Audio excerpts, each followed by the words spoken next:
खड़े हुए हम लोग को तंग कर रहे हैं मक्खियाँ। खाना सामने रखो तो सबसे पहले मक्खी आ जाती है। की पैदाइश इतनी ज़्यादा हो गई, हज़ारों की तादाद में होल मक्खियों के यहाँ पे पैदा हो रहे हैं। मक्खी जो है वो आलाइशों पर बैठ के गटर के पानी पर बैठती है ये मक्खियाँ, फिर ये मक्खियाँ हमारे घरों में आती हैं।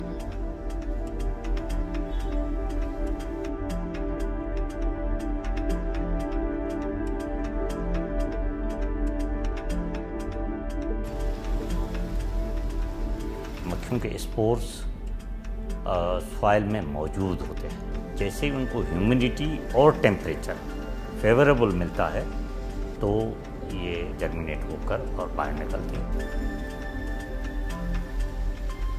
इनडायरेक्ट एक एविडेंस है कि हमारी सैनिटेशन की कंडीशन इतनी अच्छी नहीं है जितनी होनी चाहिए। जिस अस्पताल में जाएं, जिस जगह जाएं, वार्ड भरे हुए और लोग काम पे नहीं आए कि उनको डायरिया हो रहा है, इनको डिसेंट्री हो रही है। और hepatitis A, hepatitis E, typhoid, water borne disease सब के सब इसमें चले आ रहे हैं।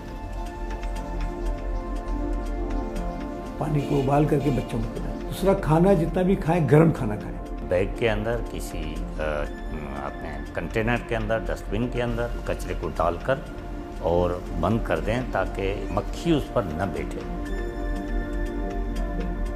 तमाम सिविक एजेंसीज की ये जिम्मेदारी है कि जो कचरा उनके जुरिस्डिक्शन में पैदा हो रहा है जितना जल्द हो सके कलेक्ट करें और उस कलेक्ट करने के बाद उसको लैंडफिल साइट पर पहुंचा दें।